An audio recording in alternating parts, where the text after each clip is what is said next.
안녕하십니까. 교재 플랫폼 21차 세미나 시작하도록 하겠습니다. 예, 오늘 주제는 교회의 회계 부분에 대해서 함께 나눠볼 텐데요. 수익과 지출, 가장 큰 부분들에 대한 비중 부분만 함께 나누도록 하겠습니다. 교회가 사회를 만나다 세미나 순서로는 저희가 오늘 6번째 순서가 되겠고요. 첫 번째 청빙제도, 오너리스크, 그리고 공시공개제도, 공공성, 급여, 감사에 이어지는 순서가 되겠습니다. 오늘 순서는 뭐 회계 부분이 많기 때문에 다 다룰 수는 없고요. 근데 수입 중에서 1인당으로 보면 교회가 정부나 기업과 어떻게 갖고 어떤 것이 다른지, 또 지출 중에서 가장 중요하게 지출이 되는 인건비나 유지관리비 뭐 이런 부분들이 어떻게 차이가 있는지 중심으로 살펴보도록 하겠습니다. 오늘 새로운 우리 게스트 한번 소개를 드릴 텐데요. 현직 회계사시고 회계법인 파트너 대표 리더십을 가지고 있으면서도 이분의 특징은 이 교계나 NGO 단체에도 굉장히 많은 감사를 하고 맡고 계시고요. 또 동시에 공공기관의 감사도 역시 또 맡고 계십니다.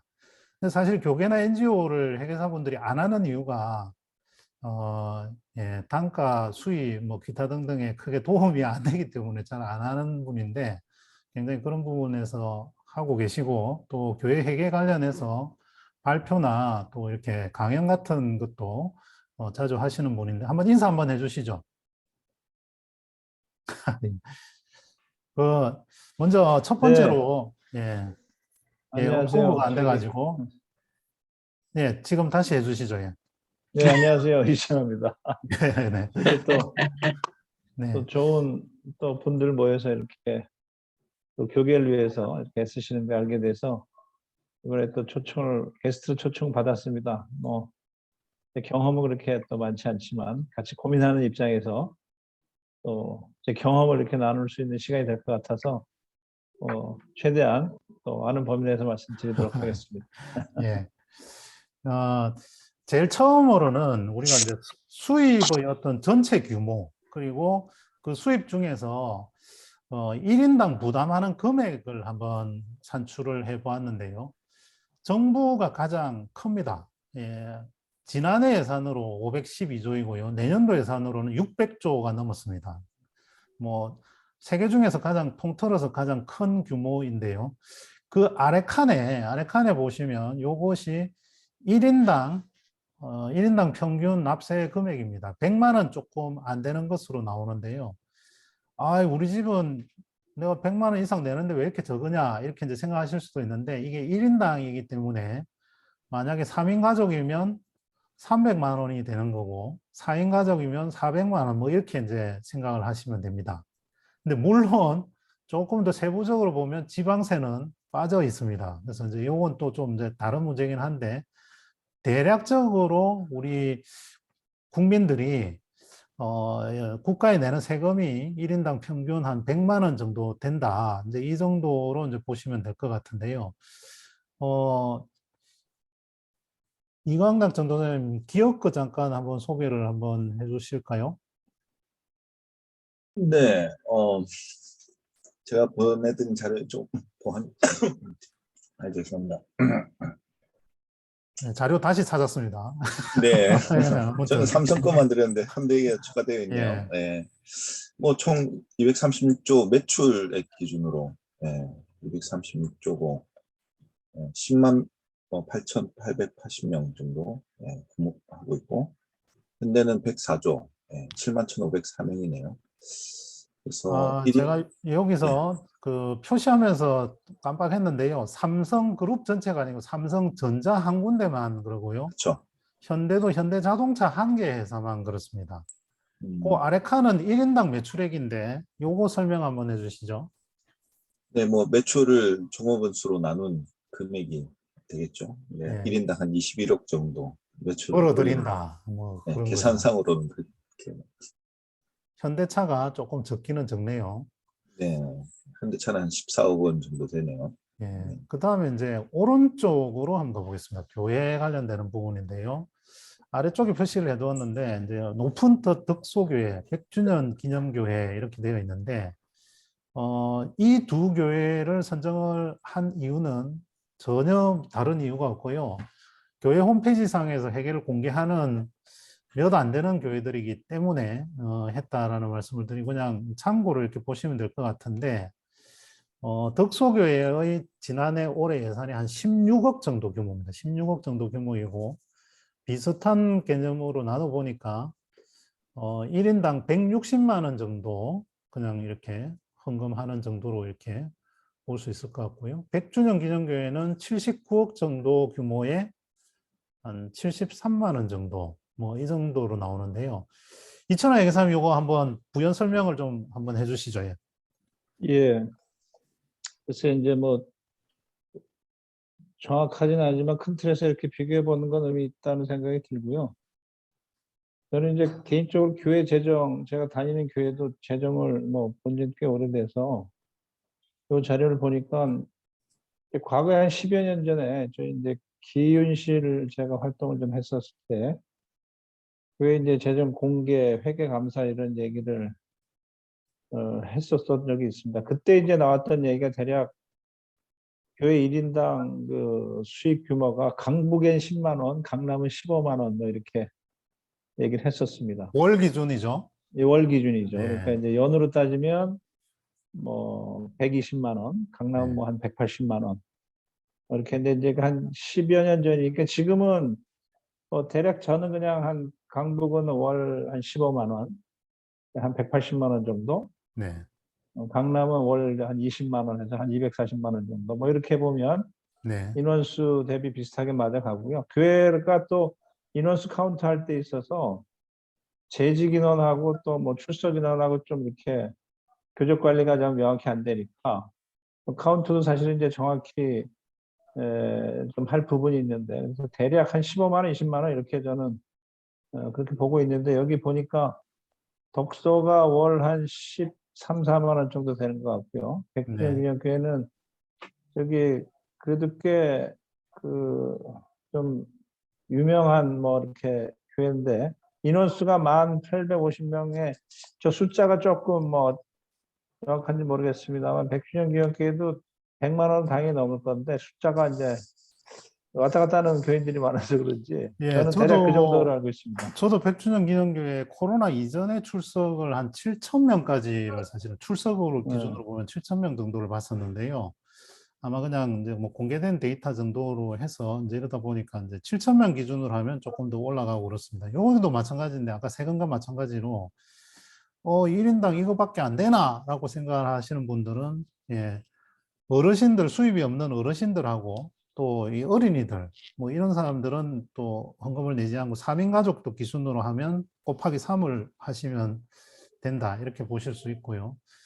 또 전체적으로 이 11조가 이제 금액 중에서 큰데 11조를 그 모든 교인이 11조를 하는 것은 아니다. 뭐 이런 부분들을 고려해서 참고를 하시면 될 것 같습니다. 아, 우리 교회 왜 이렇게 적지? 뭐 이래서 뭐 괜히 또 그렇게는 활용하지 마시고 대략적으로 그냥 이렇게 정부와 기업이 이렇게 비교를 해보면 수입에서 이런 측면을 나눠서 볼 수 있다. 이런 정도로 참고해서 보시면 될 것 같고요.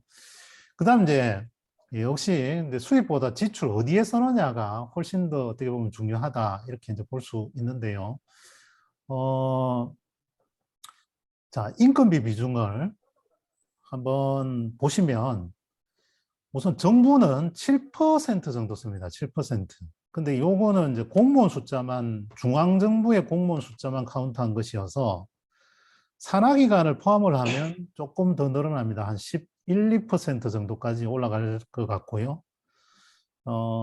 거기에 비하면 기업이 역시 제일 그 인건비 비중이 낮기는 낮은데요. 이광락 전도사님, 왜 그럴까요? 돈을 많이 벌어서 그럴 수도 있고, 기업에서 임금을 많이 주는데, 검소고 해주시고, 검소고 네. 해주시고, 예. 어떻게 보면 될까요, 이거를? 기업의 그러니까 인건비 비율이 낮은 것은 글쎄요, 뭐 다른데 투자하고 이런데 더 많이 들어와서 그거 아닐까요? 근데 뭐 잘 하는 거죠? 액면가로 비교하면 더 많이 받죠. 뭐 예, 정부하고 비교할 바가 안 되고 예. 퍼센테이지가 낮을 뿐이지. 예, 금액은 뭐 적정 뭐 생활 수준 이상으로 다 받고 있다고 네. 보고 있습니다.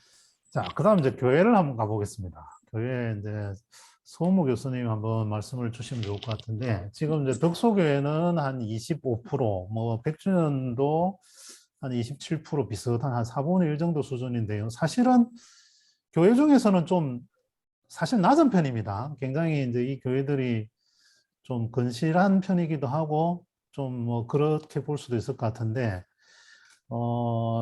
지난번에도 한번 나누기는 했는데, 교회에서 지출하는 비중 중에서 이제 목회자들의 어떤 인건비 비중이 어느 정도이면 좋겠느냐, 뭐 그런 이야기들을 하긴 했었는데, 한 25%, 27% 어느 정도로 보면 될까요?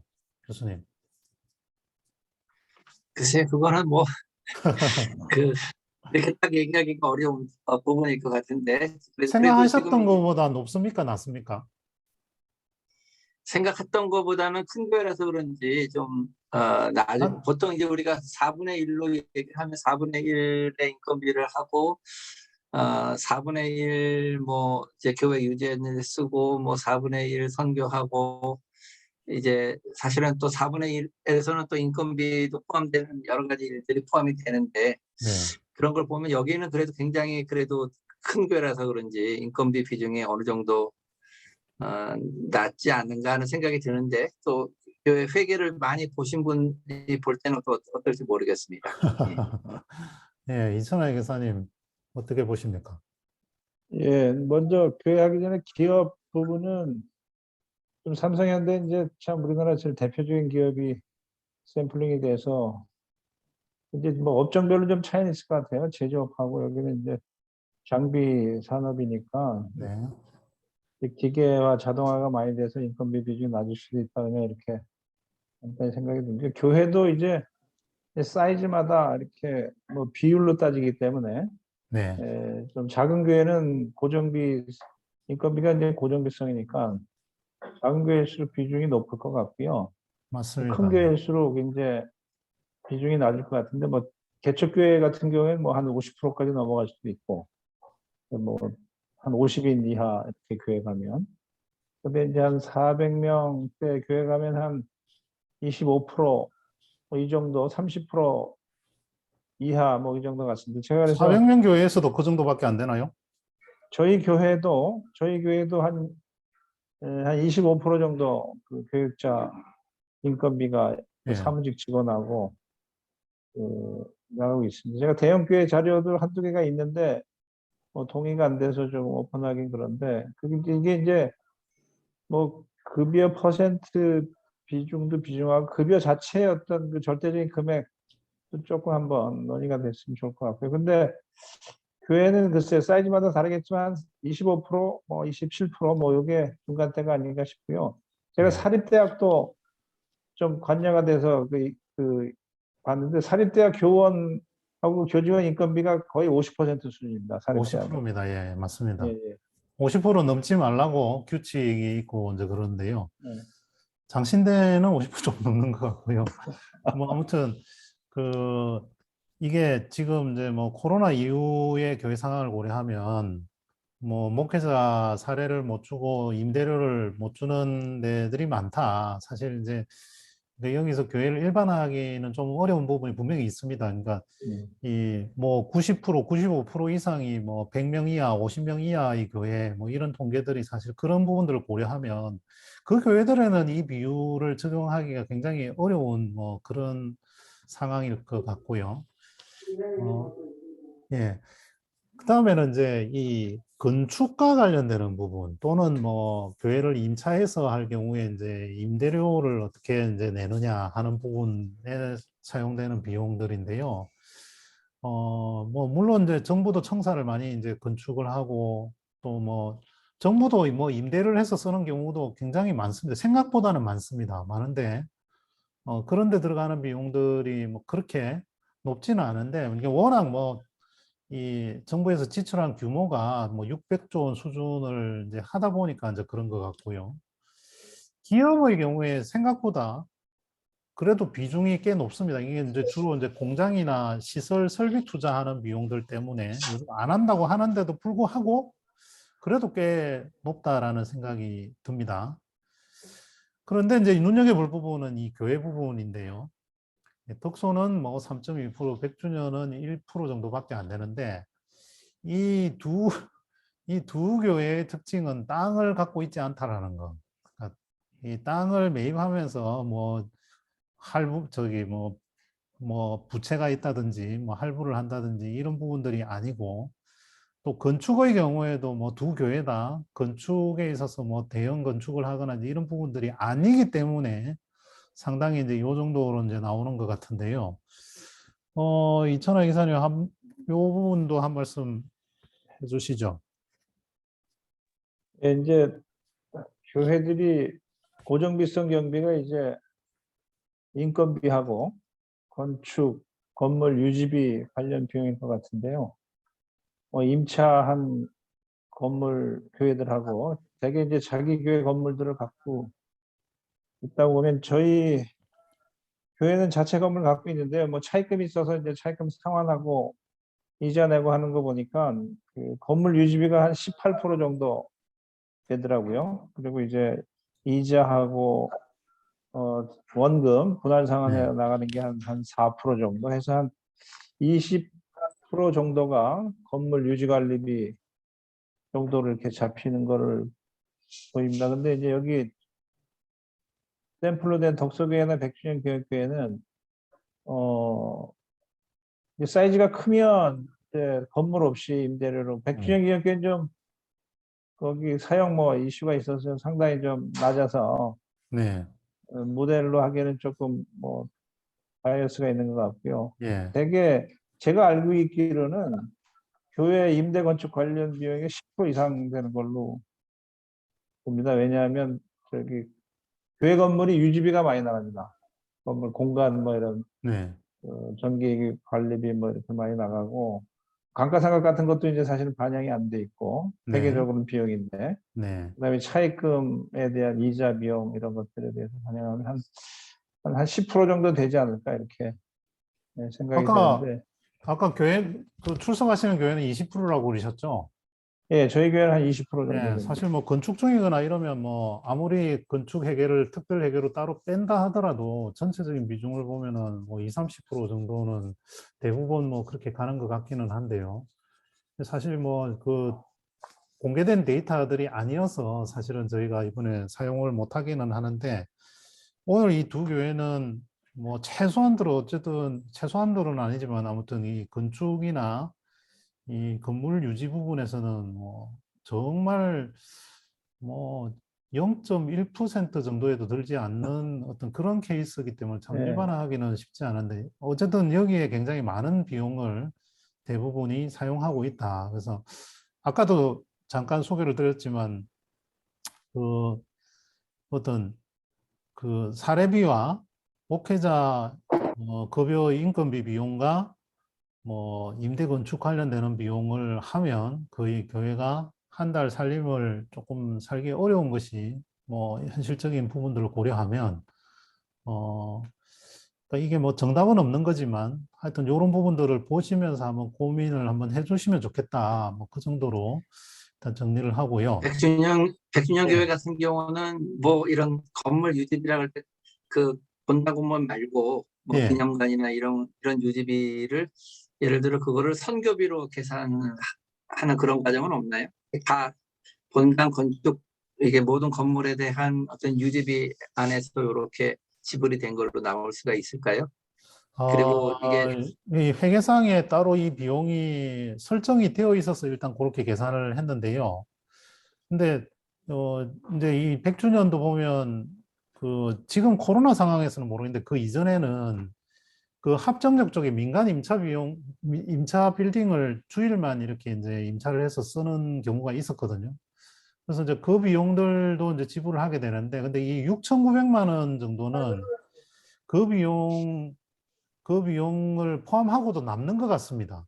남는 것 같아서 아마 공식적으로 뭐 각종 사용료라든지 이런 부분들은 다 포함된 게 아닌가라는 생각이 듭니다. 그리고 아마 그 학교를 빌려서 쓰는 학교들의 경우에 학교에 뭐 학교 선교비 뭐 이런 비목으로 뭐 사실상의 임차료를 이제 조금 다르게 조금 지불하는 경우도 있기는 한데 조금 뭐 하여튼 그런 것들을 감안하더라도 5% 10% 이내 뭐 그런 정도로는 예, 볼 수 있는 수치이지 않을까 예, 그런 생각이 듭니다. 예. 그 다음에 그러면 이 그 목회자 인건비와 뭐 물론 교회 직원 인건비도 포함이 되고 그 이외에 그러면 어디에 써야 되느냐 하는 이제 그런 부분들인데요.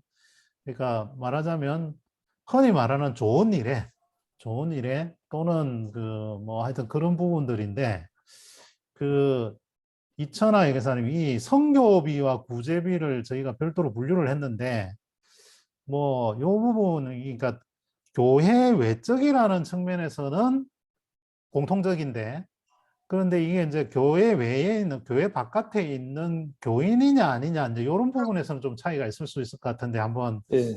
예, 설명을 한번 주시면 좋을 것 같습니다. 꺼졌습니다. 일반적으로 교회 회계 개정 과목 구분할 때요. 선교는 이제 해외로 나가는 걸 선교라는 개념으로 쓰고 국내 선교를 이제 구제라는 이제 표현으로 많이 일반적으로 그냥 한다고 전제를 하고 여기 이제 뭐 이것도 이제 아까 인건비가 한 25%, 건물 관리비가 한 25% 하면 한 50%가 이제 확실히 그 내부용으로 쓰는 거고요. 이제 외부로 그럼 나머지 50%가 남는데 얻은 대로 쓰냐? 나머지 이제 금액이 좀 비지 않습니까? 그래서 이제 차입금 상환, 뭐 원금 상환 이런 부분이 좀 네. 빠져서 비지 않나 생각이 들고요. 그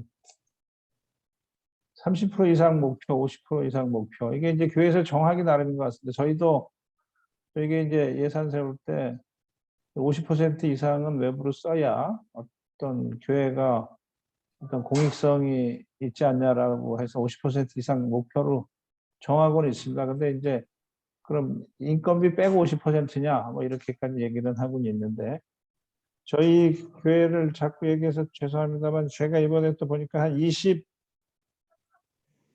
21%를 저희가 선교비를 쓰고 지역봉사위원회라고 해서 한 5% 정도는 저희는 이제 구제비를 쓰고 이렇게 네. 한 26% 정도 외부로 쓰고 나머지 또 이제 교육부 예산들이 많이 나가잖아요. 교회 주일학교. 네, 맞습니다. 예. 예, 교육부 예산 그다음에 또 식당 해가지고 식사 비용 뭐 이렇게 교재비를 또 예. 그런 것들이 이제 내부로 결국 우리들 먹는 거 뭐 이런 거라고 해서 그걸 외부로 쓰는 거라고 보긴 좀 어려울 것 같고요. 어쨌든 외부로 얼마를 쓰냐라는 거는 한번 주의 깊게 봐야 될 퍼센트 비율인 것 같습니다.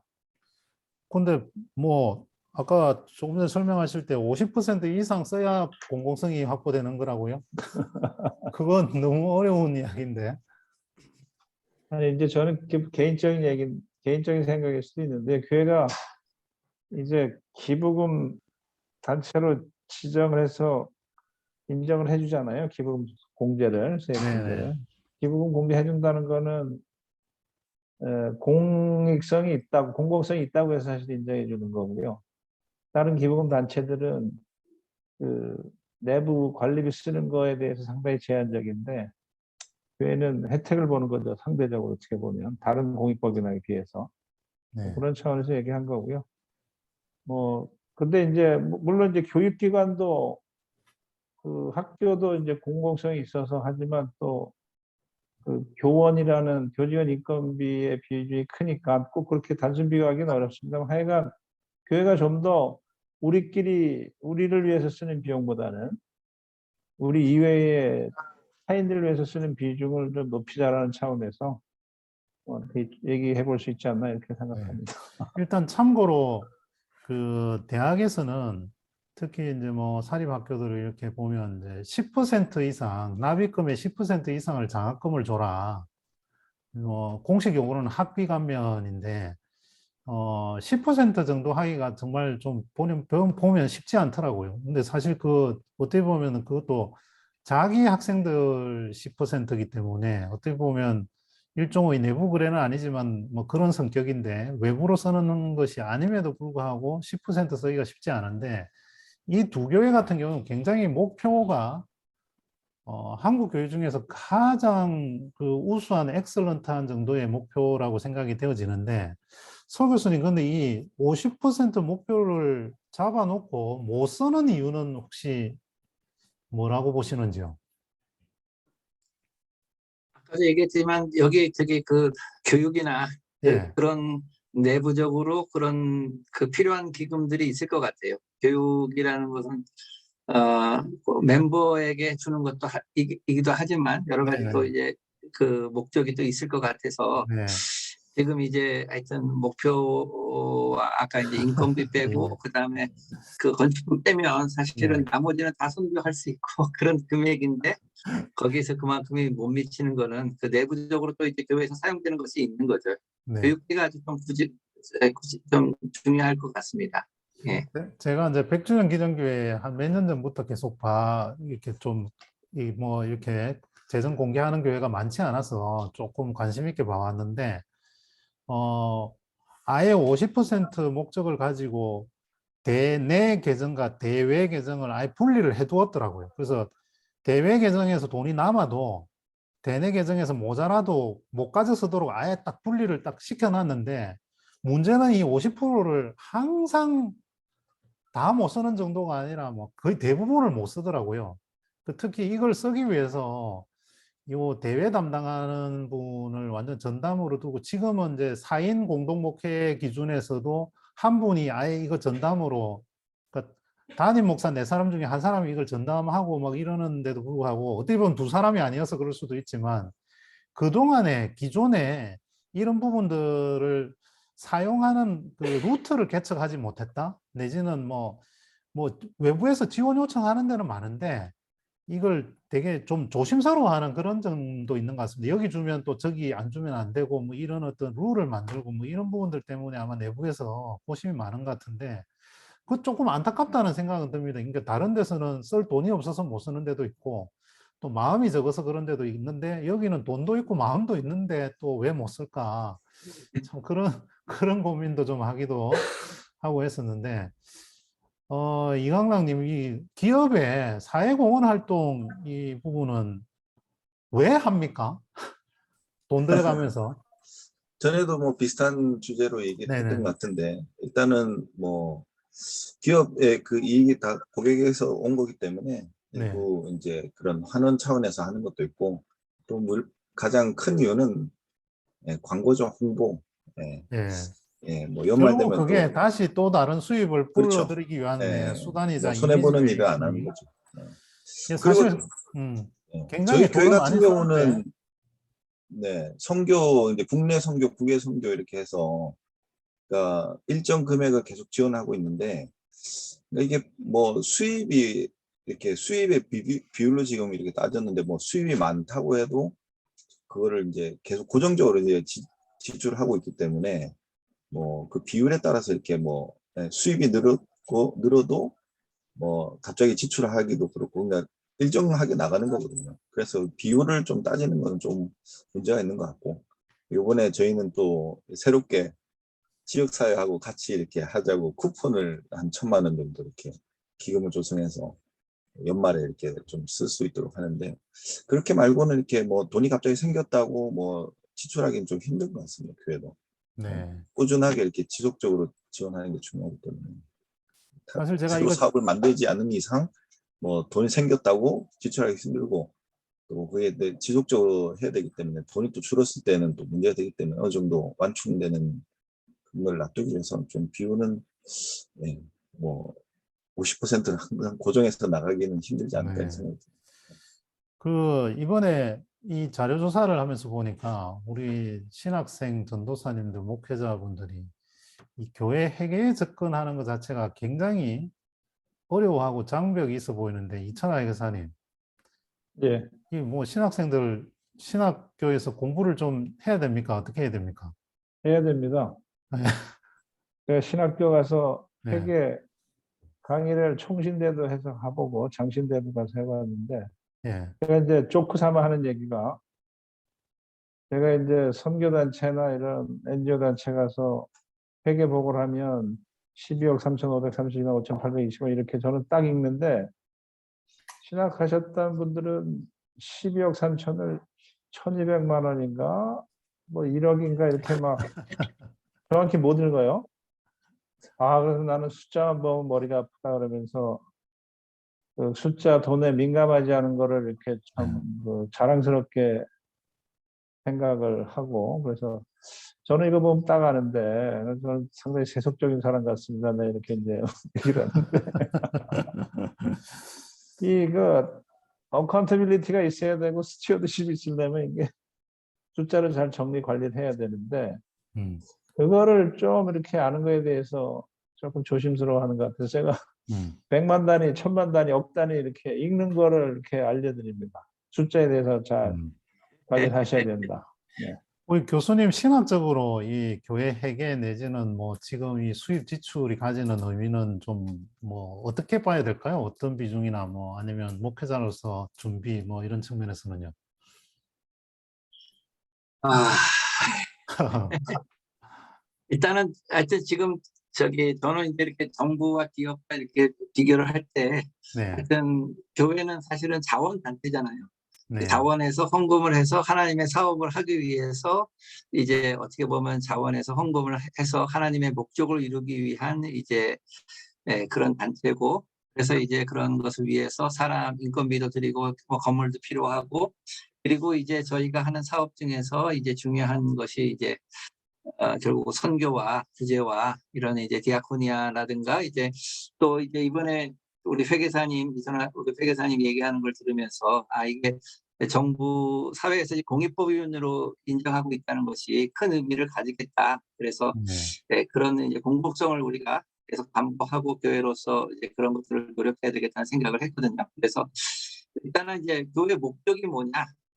교회의 건강한 교회로서 이제 어떻게 이제 재정을 수입을 효과적으로 사용하느냐, 이게 이제 관건이 되겠죠. 그래서 하여튼 1인당 금액이나 뭐 인건비나 유지관리비 비용 그런 것들을 오늘 얘기하면서 느낀 게, 대회는 진짜 큰 교회는 한 50%, 다 50% 돼야 될 것 같은데 공공법인으로 인정을 예, 받으려면 근데 그게 현실적으로 가능한지는 모르겠고, 하여튼 그 인건비 한 20 내지 뭐 25% 정도, 유지관리비 뭐 한 그것도 작은 교회마다 다르면 20% 정도 될 것 같고, 나머지 이제 교육비를 어떻게 이제 빼내서 거기서 하여튼 뭐 교육도 또 중요하니까요. 네, 거기서 네, 빼내고 나머지 모든 걸 하여튼 선교로 좀 해야 될 것 같고, 네, 대외로 이제 해야 될 것 같고, 저는 또 이제 느끼는 거는 결국은 이제 하나님의 목적을 위해서 세워져서 목적을 위해서 사용을 해야 되는데,